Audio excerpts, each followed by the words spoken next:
Hello guys and welcome back to my channel. ज़्यादा वोटों से जीतने के बाद वैम्पायर प्राइम ट्रैवल एफएफ हमारे यहाँ पे आ चुकी है। ये एफएफ एक ओमेगा वर्स एफएफ है। एनवांग जी जो अल्फा है और उसके साथ साथ वो वैम्पायर भी है। हमारा मॉडर्न वर्ल्ड के अंदर बेहुशान एक क्यूट सा ओमेगा है। उसके साथ साथ वो यहाँ पे अपने भाई जियांग चंग से बहुत परेशान है, क्योंकि यहाँ पे हम छोटा सा फ्लैशबैक जानते हैं। जैसे जियांग चंग को मालूम चला था क्योंकि उससे भी छोटा भाई हो या फिर कोई बहन आने वाला है। जियांग चंग बहुत खुश था क्योंकि वो बोर हो गया था अपनी जियांग यानी शी के नीचे सबसे छोटा भाई बन के।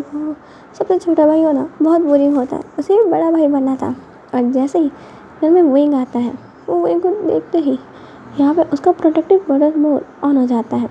सबसे पहले उसने अपने किंडरगार्टन में अनाउंस कर डाला था कि मैं बिग ब्रदर बन गया हूँ। उसके बाद से आज तक जियांग चंग विंग को लेकर बहुत प्रोटेक्टिव है। विंग को अपना घर जेल की तरह लगता है। ऐसा क्यों, आगे पता ही चल ही जाएगा।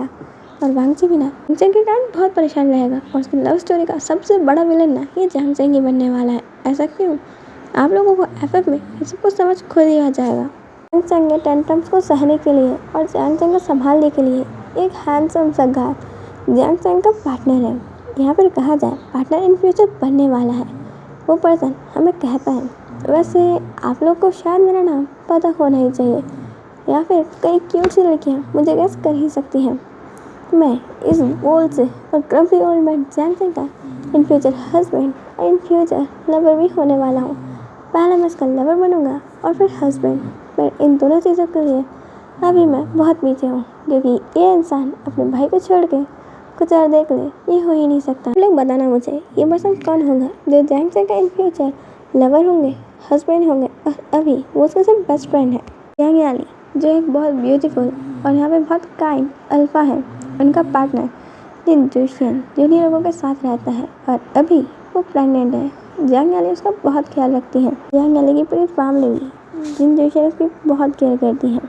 यहाँ पे जियांग चंग सैल खड़ूस और इरिटेटिंग ओमेगा है। पता नहीं अल्फाज की क्वालिटी वाला ओमेगा कब से आने लग गया। छोटे से इंट्रो के साथ अब हमारे एफएफ को हम स्टार्ट करते हैं। लनवांग जी जो बैटल फील्ड में अपनी पावर्स के थ्रू लड़ रहा था।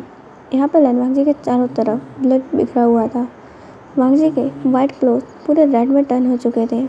वांग जी के फेस के एक्सप्रेशंस पहले की तरह ही कोल्ड थे, पर उसकी आंखें आज खून की प्यासी लग रही थी। वांग जी अपने फैंग्स निकालता है और वैम्पायर वाली एक बहुत तेज सी गुहार लगाता है। वांग जी के हाथों में किसी खूबसूरत पर्सन का हाथ हो या फिर अपनी तलवार, दोनों में ही वांग जी की खूबसूरती कभी कम नहीं होती। और यहाँ पे इसके अंदर लनवांग जी को बैटल लॉर्ड कहा जाता है, क्योंकि लनवांग जी आज तक ऐसा कभी नहीं हुआ है कि कोई युद्ध हारा हो और उसके हाथ में जब भी तलवार आई है लाखों लोगों का खून बहा है और बिना खून बहाए ये युद्ध शांत भी तो नहीं होता है। वांग जी के हाथ में तलवार आते ही वहाँ पे वो पूरी लड़ाई चालू होती है। लनवांग जी बिना किसी फेस एक्सप्रेशन के सबसे लड़ रहा था, पर ये एक्सप्रेशन शायद पहले से अलग थे। अब ये एक्सप्रेशन थोड़े और गुस्से में हो गए थे, जिसे शायद लाल चचा ने नोटिस कर लिया था। उन्होंने देख लिया था कि वांग जी यहाँ पे अपनी डेमोनिक साइकिल में आ गया है। ये वो साइकिल होती है जिसके अंदर वैम्पायर्स अपने उस इविल फॉर्म के अंदर आ जाते हैं। उनकी पावर्स उनके ऊपर इस तरीके से काबू कर लेती है। पावर्स बढ़ती बहुत ज़्यादा है, इनसे उन्हें ताकत भी मिलती है, बट इस समय वो कुछ भी सोचने समझने की शक्ति खो देते हैं। वो ये भूल जाते हैं कि वो कहाँ है, क्या कर रहे हैं और कौन उनका दोस्त है, कौन उनका दुश्मन। वांग जी अभी भी इसी साइकिल में आया था। ये साइकिल पहली बार वांग जी को आई थी और ये इतनी ज़्यादा पावरफुल थी कि वांग जी ने जो युद्ध इतने टाइम से चल रहा था उसे कुछ ही क्षणों में ख़त्म कर दिया था। उन्हें ख़त्म करने के बाद लनवांग जी को एलर्ट शांत होने को कहते हैं कि तुम रुक जाओ, युद्ध खत्म हो चुका है। पर वांग जी की तलवार अभी भी खून की प्यासी थी। वांग जी यहाँ पे अपने ही लोगों पर अटैक कर रहा था और वांग जी को रोकने के लिए एल्डर्स यहाँ पे लनवांग जी के ऊपर वार करते हैं। तो वांग जी किसी का नहीं सुनता है और उन एल्डर से भी लड़ने लगता है। यहाँ पे सभी एल्डर को गुस्सा आ जाता है कि उनके क्लैन के डिसाइपल की इतनी हिम्मत कैसे हुई उनके ऊपर हाथ उठाने की और आगे कोई डिसाइपल ऐसा ना करे। इसलिए लोग वांग जी पर अटैक करते हैं। कुछ अटैक्स वांग जी को लगते हैं उसके चेस्ट के पास से ब्लड आ रहा था, क्योंकि वहाँ पर उसे तलवार के घाव लगे थे। और भी कुछ एल्डर्स के वांग जी को घाव लगते हैं, जो बहुत ज़्यादा सीरियस हो जाता है। वांग जी जो हवा में था अब ज़मीन पे आने लगता है। उसके मुँह से ब्लड निकलता है, पर अब भी उसकी इविल साइकिल ख़त्म नहीं हुई थी। सभी एल्डर्स उसे रोकने के लिए यहाँ पे खासकर लैंड कुरन वांगजी को बचाने के लिए कि और एल्डर्स उसके ऊपर और वार ना करें, इसलिए वो एक फॉर्मेशन के अंदर वांगजी को कैद कर देते हैं और वो ऑल एल्डर्स के सामने आगे बढ़ते हुए कहते हैं कि प्लीज़ आप रुक जाइए, यहाँ पर वांगजी और कुछ नहीं करेगा, मैंने उसे फॉर्मेशन में बंद कर दिया है। जैसे ही उसकी इविल साइकिल उसके कंट्रोल में आएगी, यहाँ सब कुछ ठीक हो जाएगा। एल्डर्स को जवाब देते उससे पहले ही यहाँ पे वो देखते हैं वो फॉर्मेशन टूट गई है और वांगजी वहाँ पे है ही नहीं। वांगजी वहाँ से गायब है। वांगजी कहाँ है किसी को समझ नहीं आ रहा है। एल्डर्स ऑर्डर देते हैं वांगजी को ढूंढा जाए। लैंड कुरन और लैंकी चैन भी वांगजी को ढूंढ रहे थे। सभी डिसाइपल्स चारों तरफ फैल गए पर किसी को वांगजी नहीं मिलता है। प्रेजेंट 2024 के अंदर बेहोशान शांति से अपने कमरे में सोया हुआ है। मेंशन के अंदर पता नहीं किस चीज़ का शोर मच जाता है। किसी ने यहाँ पे किसी को देखा है। हमें लैन वांगजी को वो लोग सिर्फ मर्डर ही कह देते हैं। उसके हाथ में तलवार थी जिसमें खून टपक रहा है। ऊपर से उसके पूरे कपड़े खून से सने हुए हैं, वाइट क्लोथ जो रेड हो चुके हैं। ऐसे में बॉडीगार्ड उसे देख के मर्डर समझ लेता है। पूरे मेंशन में जांच चल रही थी कि मर्डर कहाँ है। वांगजी जो सबसे पहले उस बॉडीगार्ड के सामने टेलीपोर्ट मारता है और कुछ टाइम बाद वह वहीं के सामने खड़ा हुआ था। वहीं जो सो रहा था, शोर से पर उसकी आंखें खुल चुकी थी। उसने अपने सामने देखा कि यहाँ पे एक पर्सन जिसके हाथ में तलवार है, पूरे कपड़े रेड हो चुके हैं, इस पर कोई एक्सप्रेशन नहीं है, उसके सामने खड़ा है। यहाँ पे विंग से कुछ कहता उससे पहले ही यहाँ पे लैन वांगजी उसके मुँह पे हाथ रख देता है और कहता कुछ कहना मत। यहाँ पे वहीं कुछ कहता है इससे पहले लैन वांगजी बेहोश। यहाँ पे वांगजी को बेहोश देख के वहीं यहाँ पे उसको उठा के बड़े मुश्किल से अपने बेड पे पटकता है और अपने कंधों की एक्सरसाइज करते हुए कहता है आउच, ये कितना हैवी, ऐसा भी क्या खाता है। और फिर यहाँ पे वांगजी की बॉडी देखते हुए कहता है वैसे इस बॉडी के अकॉर्डिंग तो यहाँ पे ये हैवी हो गई, इतनी मस्कुलर बॉडी जो बना रखी है। फिर मैं यहाँ पे जियांग चैन वहीं के डोर पर नॉक करने लगता है कुछ बॉडीगार्ड्स के साथ। वहीं जल्दी से अपना डोर खोलो, मुझे देखना है कि यहाँ पे कोई मर्डर तो नहीं आया है।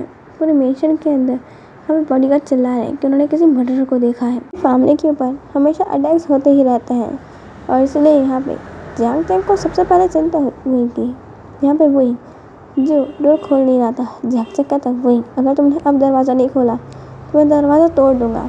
ये सुनते ही वही कहता है वो मैं नींद में हूँ, मैं बस आ ही रहा हूँ। यहाँ पे जियांग चैन कहता है जल्दी, अगर मेरे 3 तक गिरने तक ये डोर नहीं खुला तो मैं दरवाज़ा तोड़ दूँगा।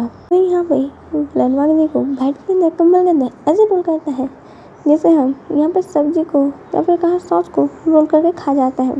वांगजी को भी वही ने ऐसे रोल करके छुपा दिया था और जल्दी से अपने डोर खोलने जाता है। वो डोर खोलते ही कहता है हाँ जंगशा, क्या हुआ, देखो यहाँ पे कुछ भी नहीं है। जियांग चैन कहता है वही देख रहा हूँ मैं। वो पूरे अच्छे से रूम की चेकिंग करता है, हर कोना देखता है और कहता है ठीक है, अगर तुम्हें यहाँ पे कुछ भी अलग चीज़ लगे तुम्हें कोई घूर रहा है या फिर कोई मर्डर यहाँ पे है, तुम्हें अनकम्फर्टेबल हो, तुरंत मुझे आवाज़ लगा लेना। मैं 2 बॉडीगार्ड्स तुम्हारे रूम के बाहर ही छोड़ के जा रहा हूँ, ये तुम्हें प्रोटेक्शन करेंगे। विंग कहता है जंगशा इसकी कोई ज़रूरत नहीं है। जियांग चैन कहता है चुप रहो तुम, सब ज़रूरत है इनकी। और यहाँ पे ये कहा कि जियांग चैन 2 बॉडीगार्ड्स विंग के रूम के बाहर रख के चला जाता है और भी जगह वो चेक कर रहा था कि अच्छे से पूरा मेंशन चेक करो, अगर वो मर्डर देखा गया है तो यही कहीं होगा। और वो उस बॉडीगार्ड से कहता है क्या तुमने सच में यहाँ पे किसी मर्डर को देखा है। वो कहता है यस सर, आप चाहें तो सीसीटीवी कैमरा में देख सकते हैं। इतना सुनते ही यहाँ पे वही जल्दी से अपना डोर लगाता है और सीसीटीवी फुटेज देखता है जिसके अंदर वांगजी का फेस तो क्लियर नहीं था, पर हाँ वो दिख तो रहा था। वही उस टाइम की पूरी सीसीटीवी फुटेज उड़ा डालता है और डिलीट कर देता है। और उसके बाद जब वो वांगजी को उस कमरे से निकालता है, वांगजी वो बेहोश पड़ा हुआ था और उसके कपड़ों का ब्लड उस पूरे वाइट कमर को रेड कर रहा था। वो यहाँ पे सबसे पहले लैन वांगजी के इनर रोब्स खोलता है और यहाँ पे उसकी चोटों को देखता है। इतने सारे घाव को देख के तो विंग को ही टेंशन हो जाती है, ये ऐसा भी क्या करता है, कहीं सही में तो डर नहीं है। पर विंग कुछ कहता नहीं है और पहले लैन वांगजी की पूरी मलहम पट्टी करता है।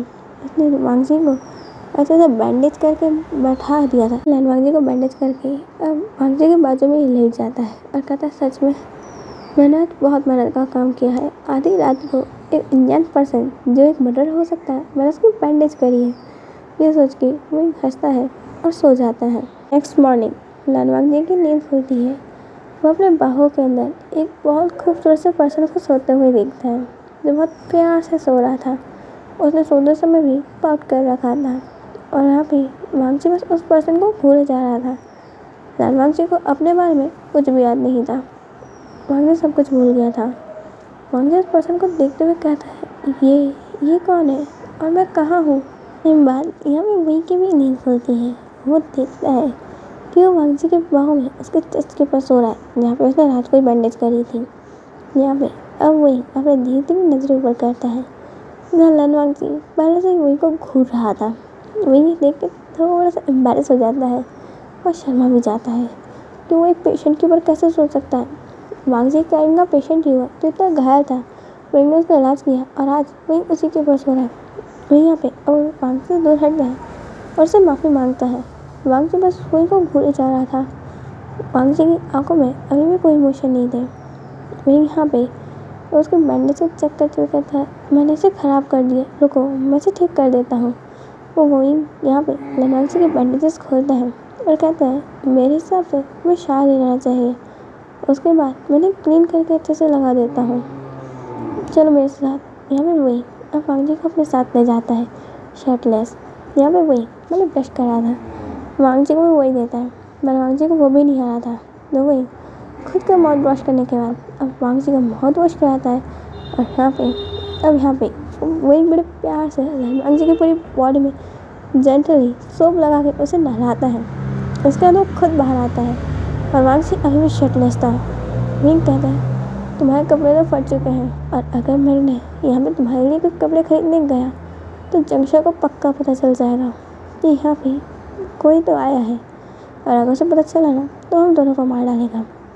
वही अपने सारे कपड़े पहना डालता है कि ओहो, सारे तुम्हारी बॉडी के हिसाब से बहुत छोटे हैं। पर वहाँ पे वही की नज़र जाती है अपने जिम क्लोथ पे जिन्हें यहाँ पे वही से बहुत ज़्यादा बड़े थे। तो वही निकालता है और वांगची की तरफ फेंकते हुए कहता है, ये लो तुम इसे पहन लेना। वांगची के हाथ में कपड़े आ तो गए थे और सबसे बड़ा सवाल था इन्हें पहनते कैसे। वो शर्ट को उल्टा पहन लेता है। वही उस पूरी टी शर्ट को सीधा पहनाता है और इस पैंट को पहनते कैसे वही यहाँ पे वांगची को पैंट भी पहना के देता है।